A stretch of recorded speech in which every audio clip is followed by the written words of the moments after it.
Good evening. सबसे पहले इस चैनल के सभी प्यारे व्यूअर्स को महापर्व छठ की ढेर सारी बधाइयाँ। आज की टारगेट होगी कुल मिलाकर के 17 नंबर। आज 17 नंबर 15 नंबर रखते हैं। आज का टारगेट होगा 15 नंबर करने की कोशिश कीजिएगा और अपना स्कोर आप ज़रूर हमें कमेंट कीजिएगा। चैनल पर नए हैं, चैनल को सब्सक्राइब जरूर कर दीजिएगा और बेल आइकन दबा दीजिएगा और लाइक कर दीजिए वीडियो को। शुरुआत करते चलते हैं दोस्तों। मैं जानता हूं कि आज संख्याएं कम हो सकती हैं आपकी, क्योंकि महापर्व छठ और वर्ल्ड कप का फाइनल दोनों एक साथ है, इसलिए बट कोई बात नहीं है, पढ़ाई कर लें फिर आगे बढ़ते हैं। Which is not a kind of the pronoun in given below. तो कहता है which is not a kind of pronoun in given below, यानी कि निम्नलिखित में से दिए गए में से वह कौन सा है जो प्रोनाउन का एक भेद नहीं है। ठीक है, तो इम्फैटिक प्रोनाउन ये है, रिलेटिव प्रोनाउन ये भी है और पर्सनल प्रोनाउन ये भी है, लेकिन ये कॉमन प्रोनाउन नहीं होता, कॉमन नाउन होता है। ऑप्शन नंबर सी अगर आपने भी चुना है तो 1 नंबर आपके पास हो जाते हैं। दोस्तों उम्मीद करते हैं कि आपका 1 नंबर सही हो चुका होगा और अपना स्कोर अंत में ज़रूर कमेंट करके रख दीजिएगा। अगला प्रश्न देखते चलते हैं। अगला नंबर प्रश्न आपके सामने है, दूसरा नंबर है would like to have. Would you like, यहाँ पर देखेंगे यहाँ पर EU छूटा हुआ है, ठीक है, तो देख लेंगे would you like to have, देखेंगे chicken for lunch. Choose the correct articles. Would you like to have chicken dash chicken for a lunch. Choose the correct article. इसमें आर्टिकल्स आपको प्रयोग करने हैं। ए प्रयोग होगा, एन प्रयोग होगा, द प्रयोग होगा या नॉन ऑफ आर्टिकल्स, यानी कि इसमें से कोई नहीं। सही आंसर हो जाएगा ऑप्शन नंबर डी, इसका राइट आंसर हो जाएगा। अगला प्रश्न आपके सामने है, दूसरा नंबर प्रश्न आपके स्क्रीन पर है। प्रश्न कहता है I dash solve this problems. देखेंगे I dash solve this problem. Choose the suitable modal auxiliary verb. आपको इसमें से सुटेबल मॉडल्स एक्जुलरी वर्ब का प्रयोग कर देना है। तो तीसरे नंबर का सही आंसर अगर आपने चुना है ऑप्शन नंबर, कमेंट करते रहिएगा, ऑप्शन नंबर बी तो आपका राइट आंसर हो जाएगा। ऑप्शन नंबर बी इसका राइट आंसर है। बढ़ेंगे अपने अगले नंबर क्वेश्चन की तरफ। चैनल पर जितने भी लोग आते जा रहे हैं लाइक का बटन दबा दीजिएगा, लाइक्स थमने नहीं चाहिए, और इसको शेयर कर दीजिएगा अपने दोस्तों में। जैसे भी हो, व्हाट्सएप से, ग्रुप से, जिस माध्यम से भी हो शेयर कीजिए। वह तैरना जानती है। Choose the correct English translations. वह तैरना जानती है, यह प्रश्न जो है इसका आपको अंग्रेजी में ट्रांसलेशन निम्नलिखित में से कौन सही किया गया है यह पूछा जा रहा है। She knows to swim, she no swimming, she knows how to swim, ये सी नोज टू स्विमिंग, तो वह तैरना जानती है। Choose the correct English translations, तो इसका सही आंसर हो जाएगा ऑप्शन नंबर सी। अगर आपने भी ऑप्शन नंबर सी चुना है तो बिल्कुल आपका चौथा प्रश्न का आंसर सही हो जाता है। ईमानदारी पूर्वक आप अपने स्कोर जरूर हमें कमेंट करते रहिएगा। ऑप्शन नंबर सी इसका सही आंसर था। लीजिए अगला क्वेश्चन है, लिखा गया है रूट।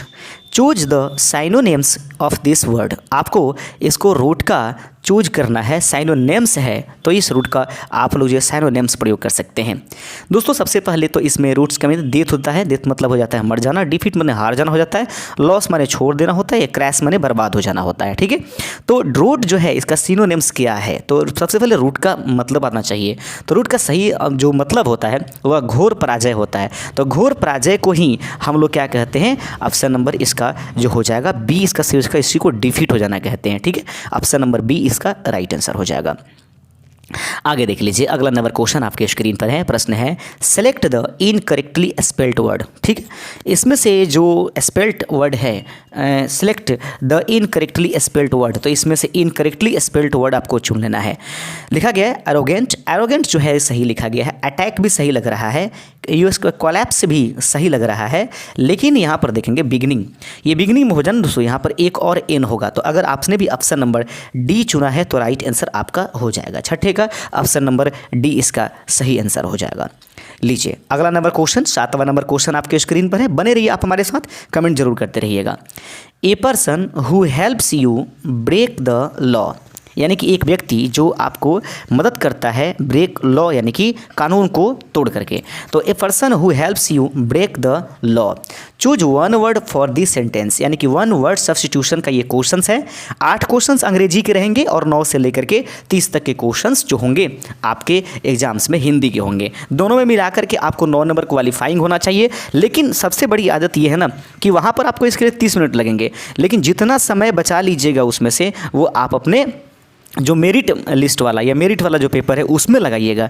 तो कोशिश ये कीजिएगा कि 30 नंबर के क्वेश्चंस जो होंगे उसको 9 से 10 मिनट के अंदर निपटा लीजिए, और इसमें का 10 जो 20 मिनट बचते हैं वो उसमें लेकर के चले जाइए, और मेरिट वाले में थोड़ा ज़बरदस्त, इसीलिए इसकी ज़रूरत पड़ी हुई है इस सेट को, यानी कि जल्दी से जल्दी इसको निपटाने की ज़रूरत वहाँ पर पड़ेगी। सबसे पहले शुरू कीजिएगा, a person who helps you break the law, यानी कि एक आदमी जो है वह कानूनों को उल्लंघन करके, तोड़ करके और आपकी मदद करता है, उसको एक शब्द में क्या कहा जाएगा। 7 का सही आंसर ऑप्शन नंबर हो जाएगा ऑप्शन नंबर डी, यानी कि इसको एकम्प्लाइस के नाम से या एकम्प्लिस के नाम से जानेंगे। उम्मीद करते हैं कि आपको ऑप्शन नंबर डी इसका सही आंसर आपने चुना होगा। तो एक और सही हो जाता है, I am your best friend, choose the question tag of this sentence. आपको इस जो सेंटेंस है इसका आपको क्वेश्चन टैग चुनने की आवश्यकता है। प्रश्न है कि I am your best friend, choose the question tag of this sentence. इसका क्वेश्चन टैग चुनना है। तो एम जो है दोस्तों उसका आर हो जाता है क्वेश्चन टैग। अगर अफर्मेटिव सेंटेंस है तो निगेटिव बना देते हैं। तो इस तरीके से ऑप्शन नंबर सी अगर आपने भी चुना है तो बिल्कुल आंसर सही है। अभी तक जितने लोग 8 में से कितने सही किए हैं फटाफट कमेंट करिए, फटाफट कमेंट कीजिए कि 8 में से अब तक कितने अंग्रेजी में आपने सही किए, ताकि आपका आंकड़ा हम लोग देख करके मिला पाएँ।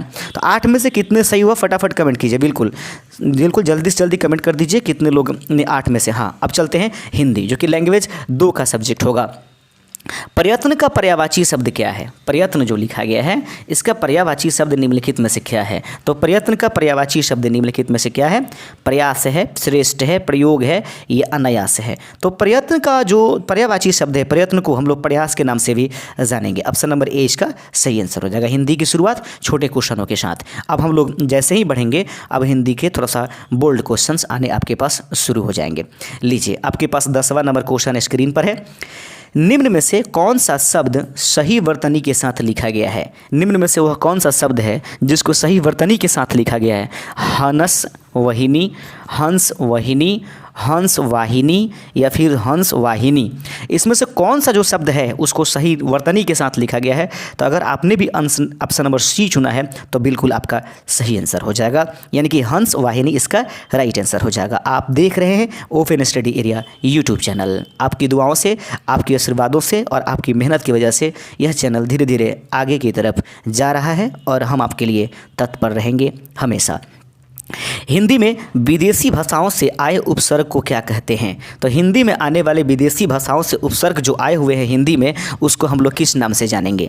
उसको क्या प्रत्यय कहेंगे, आगत उपसर्ग कहेंगे, अव्यय कहेंगे, या निपात कहेंगे? अगर आपने भी इस प्रश्न का आंसर चुना है ऑप्शन नंबर बी, तो आपका भी आंसर एक बार फिर से सही हो जाता है। इसे आगत उपसर्ग के नाम से जानते हैं। आइए बढ़ते चलते हैं अपने अगले नंबर क्वेश्चन की तरफ।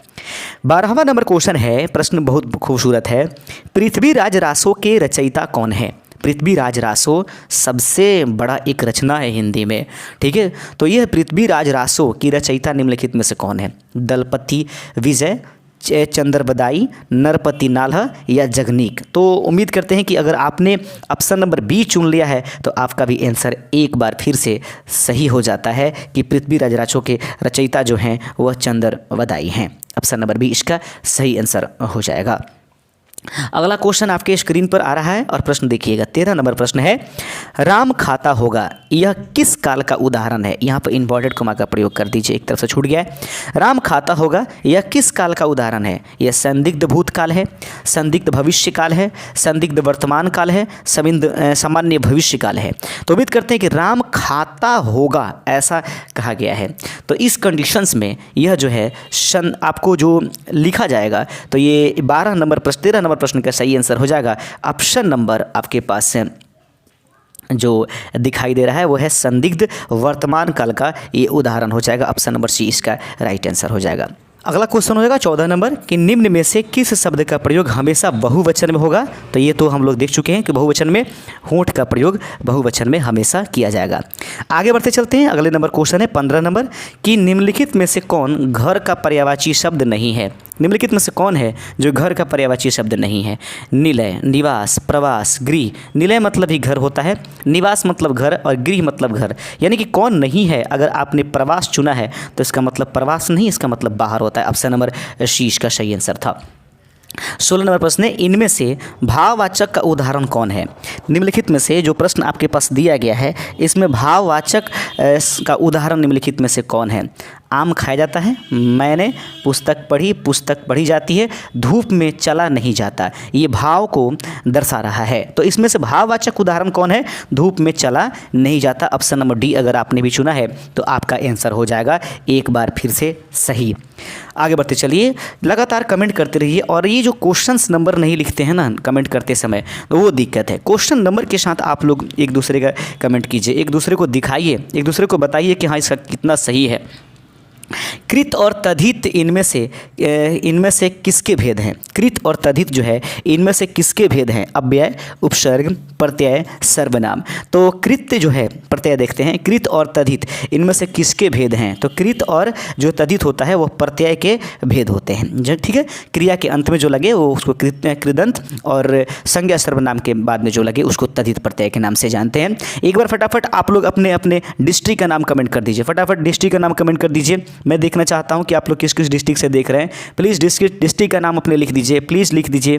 जी हाँ, सब लोग अपने अपने नाम लिख दीजिए, अपने अपने डिस्ट्रिक्ट का नाम। निम्नलिखित में से कौन तत्सम शब्द का उदाहरण है?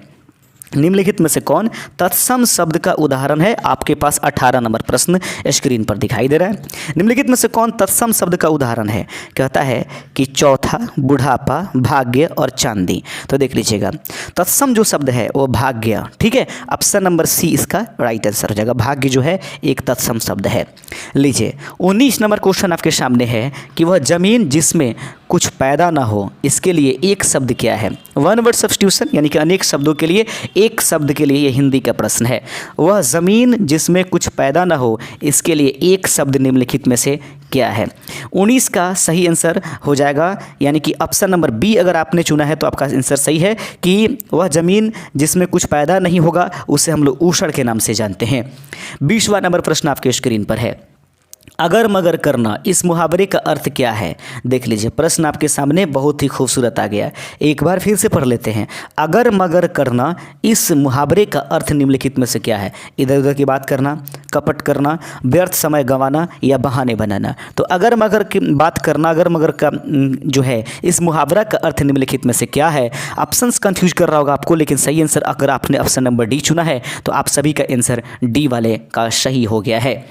21 नंबर प्रश्न आपके सामने है। अभिज्ञान शकुंतलम किसकी रचना है? प्रश्न है आपके सामने कि अभिज्ञान शकुंतलम जो है वह किसके द्वारा लिखा गया है या किसकी रचना के रूप में जाना जाता है? तो अभिज्ञान शकुंतलम निम्नलिखित में से किसकी रचना है? 21 का अगर आपने भी ऑप्शन नंबर ए चुना है तो सही आंसर है ये कालिदास के द्वारा लिखा गया है। ऑप्शन नंबर ए का राइट आंसर हो जाएगा।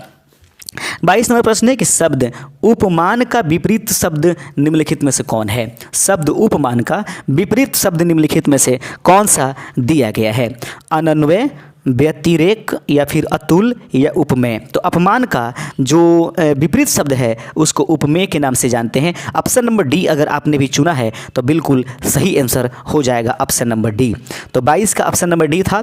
आगे बढ़ते चलिएगा, बिल्कुल हटने की ज़रूरत नहीं है और महज कुछ ही समय की तो बात है। उसके बाद आराम से आप अपने त्यौहार में लगे रहिए या फिर यूँ कहे कि आप अपने वर्ल्ड कप का मैच देखिए। फिर तो कल से एकदम बिल्कुल कमर कस लीजिए हमारे साथ। बिल्कुल आपको 100% सिलेक्शंस लेना है। कल से तो एकदम जुड़ना ही है भारी संख्या में। बिहार हिंदी की बोली, बिहारी हिंदी, यहाँ पर देखेंगे बिहार नहीं बिहारी हिंदी कर दीजिए। बिहारी हिंदी की बोली का नाम क्या है? तो बिहारी हिंदी की बोली निम्नलिखित में से किस नाम से जाना जाएगा? बुंदेली, मगही या बघेली, छत्तीसगढ़ी। तो बिहारी हिंदी की बोली जो है निम्नलिखित में से मगही हो जाएगा। ऑप्शन नंबर बी अगर आपने भी चुना है तो आपका आंसर सही हो जाएगा। अगला प्रश्न है जो मुहावरा से संबंधित है। अक्ल का पुतला, इस मुहावरा का अर्थ क्या है? तो प्रश्न है कि अक्ल का पुतला, इस मुहावरा का क्या अर्थ है? बहुत बुद्धिमान होना, बहुत चतुर, अत्यंत धूर्त, अत्यंत मूर्ख। तो अक्ल का पुतला बोला जा रहा है, यानी कि अक्ल के रूप में एकदम पुतला खड़ा कर दिया जाएगा। वह व्यक्ति किस नाम से जाना जाएगा? उसको बहुत ज़्यादा बुद्धिमान कहा जाएगा। 24 का ऑप्शन नंबर ए का राइट आंसर हो जाएगा।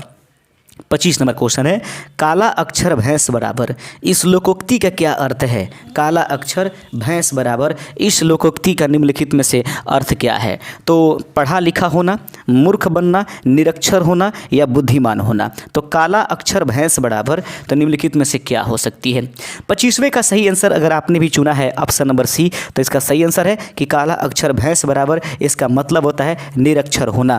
काला अक्षर भैंस बराबर इसका हमेशा याद रखिएगा, इसका मतलब होता है इस लोकोक्ति का निरक्षर होना। 26 नंबर क्वेश्चन आपके स्क्रीन पर है, निम्नलिखित में से कौन सा नासिक के व्यंजन है? निम्नलिखित में से कौन सा जो है नासिक के व्यंजन के नाम से जाना जाता है? म, प, र, द। तो प्रश्न आपके सामने है 26 नंबर, ध्यान से देखिएगा। निम्नलिखित में से कौन सा नासिक के व्यंजन का उदाहरण है? तो नासिक के व्यंजन के उदाहरण निम्नलिखित में से जो दिखाई दे रहा है 26 का ऑप्शन नंबर ए दिखाई दे रहा है। म जो है एक नासिक के वर्ण का व्यंजन का उदाहरण है। नासिक के व्यंजन हालांकि ओष्ठ व्यंजन में आता है, ओष्ठ व्यंजन के अंतर्गत आएगा, यानी कि प, फ, ब, भ, म, लेकिन म जो है एक खास नासिक के व्यंजन के रूप में जाना जाएगा। ऑप्शन नंबर ए का सही आंसर था। 27 नंबर क्वेश्चन आपके स्क्रीन पर है। 27वें नंबर प्रश्न को देख लीजिए। प्रश्न आपके सामने कहता है, सूरदास और नंददास की काव्य रचनाओं की भाषा निम्नलिखित में से कौन थी? सूरदास और नंददास के द्वारा रचना जो किया गया है उसमें से किस भाषा का प्रयोग उन लोगों ने किया है?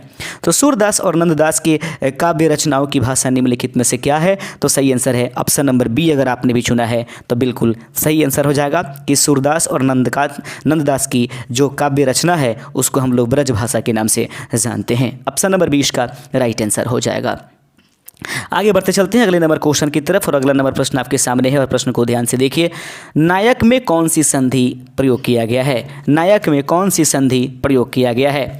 यण संधि, गुण संधि, अयादि संधि या दीर्घ संधि? ठीक है, तो नायक में य में बदल जाता है चीज़ें, इसीलिए इसको अयादि संधि के नाम से जानेंगे। अगर आपने 28 नंबर का ऑप्शन नंबर सी चुना है तो बिल्कुल आपका सही आंसर है। नायक में कौन सी संधि है? तो राइट आंसर हो जाएगा नायक में दोस्तों अयादि संधि है। आइए बढ़ते चलते हैं अगले नंबर क्वेश्चन। प्रश्न नंबर है अगला, झूठ मत बोलो यह किस प्रकार का वाक्य है? झूठ मत बोलो यह किस प्रकार का वाक्य के नाम से जाना जाएगा? तो प्रश्न है कि झूठ मत बोलो यह प्रश्नवाचक शब्द है, प्रश्नवाचक वाक्य है, नकारात्मक वाक्य है या निषेधवाचक वाक्य है या विधिवाचक के नाम से जाना जाएगा? अगर इस प्रश्न का आंसर अगर आपने चुना है ऑप्शन नंबर सी तो ये आपका हो जाएगा आंसर सही, क्योंकि ये निषेध किया जा रहा है कि झूठ मत बोलो, ये एक चेतावनी दी जा रही है, हिदायत दी जा रही है। ऑप्शन नंबर सी इसका सही आंसर हो जाएगा।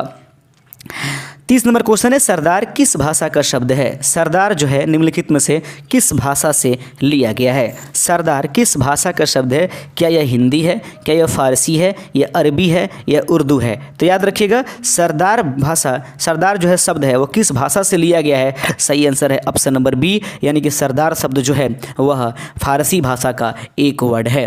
उम्मीद करते हैं दोस्तों कि आज के सेशंस में आपको बहुत सारा लाभ मिलेगा और कल आपकी किताब जो है ओपन स्टडी एरिया का जो है लॉन्च कर दिया जाएगा। याद रखिए कल, क्योंकि छठ के अगले ही दिन यानी अगले दिन इसको लॉन्च करने की बात की गई थी, तो कल आप तैयार रहेंगे। आपके भाषा से संबंधित क्वालिफाई पेपर अलग अलग प्रकार की चीज़ें उसमें आकर के कल जो है आपको उपलब्ध करा दी जाएगी ओपन स्टडी एरिया की पहली किताब। शुक्रिया, जय हिंद।